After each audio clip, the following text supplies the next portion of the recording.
Now that we've got our cooked waffles, we're going to leave those off to the side to cool for a few minutes. They're going to be way too hot for us to cut up and touch right now. So we're going to put those off to the side.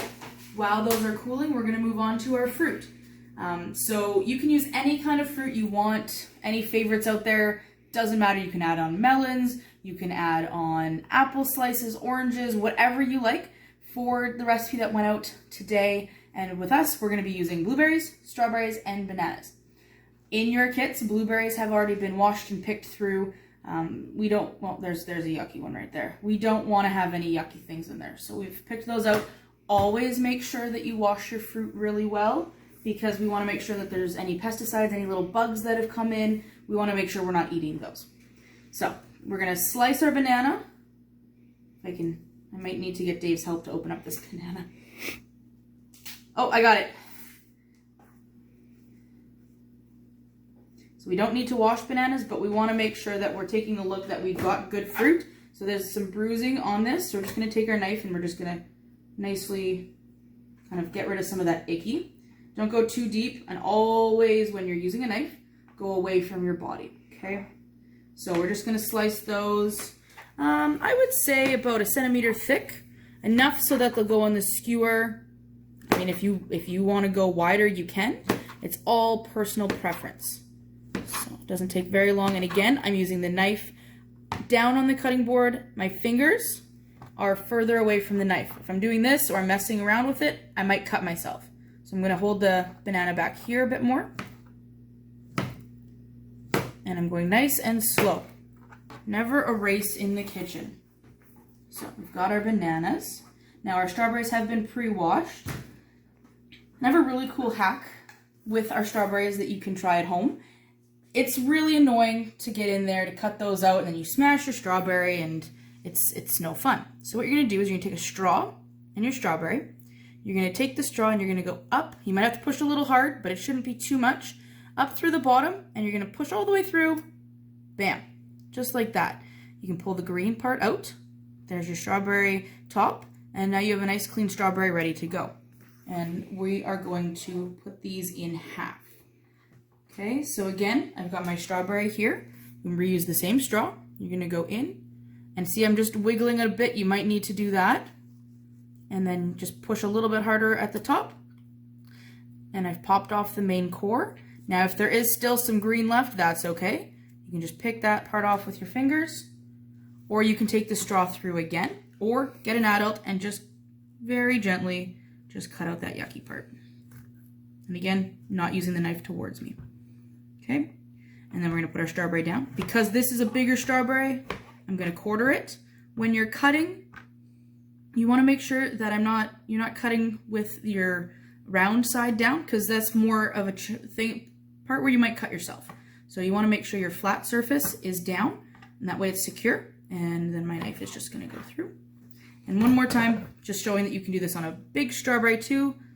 Just going to try to line the core up a bit, through, pushing through, and I've got most of that core out.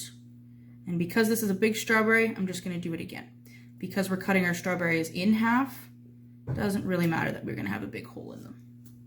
Okay, just like that. A little bit of green left, that's okay. Because this one's so big, I'm gonna cut it in half. And then get an adult to help with this part, and I'm just gonna get rid of that yucky top right there, because we don't wanna be crunching through that. Okay, and again on the bottom, so it's flat, and I'm quartering those. Okay, so we have all of our fruit cut, ready to go. And next we're going to grab our waffles. So I'm just gonna move this off to the side. Should be going in the garbage, but I'm just gonna make a little pile right there for myself on the counter. When I do my cleanup, then I'll get rid of that. Okay, so we're gonna grab our waffles. They should still be a little warm, but not too hot to touch. I'm gonna be cutting the waffles. I'm gonna take my knife straight down. I'm gonna cut them in a quarter. So 1/4 of the circle, just like that.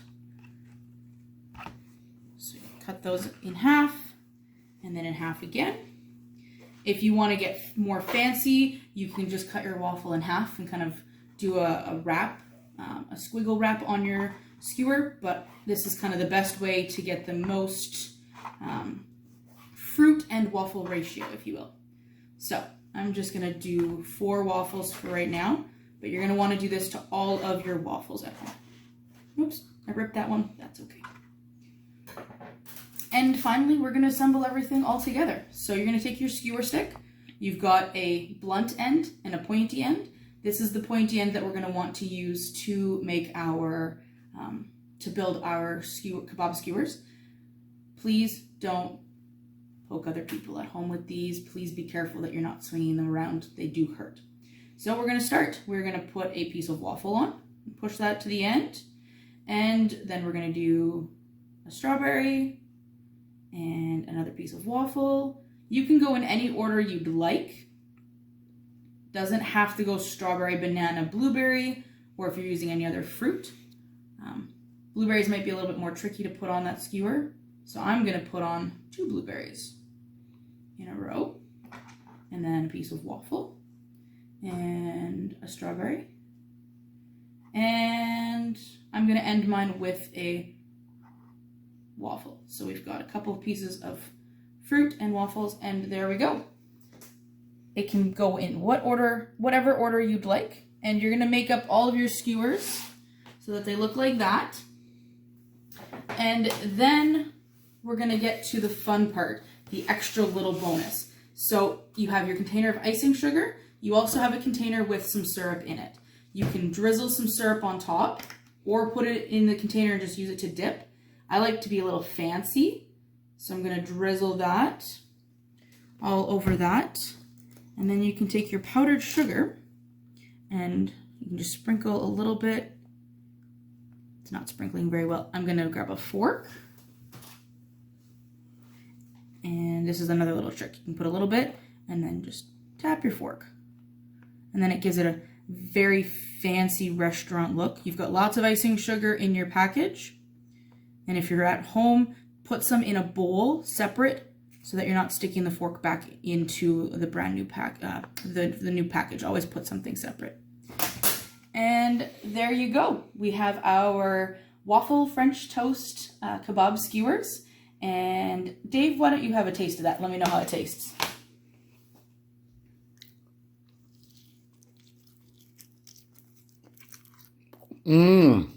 French toast is good. Awesome. So thanks for joining me again today for our cooking show.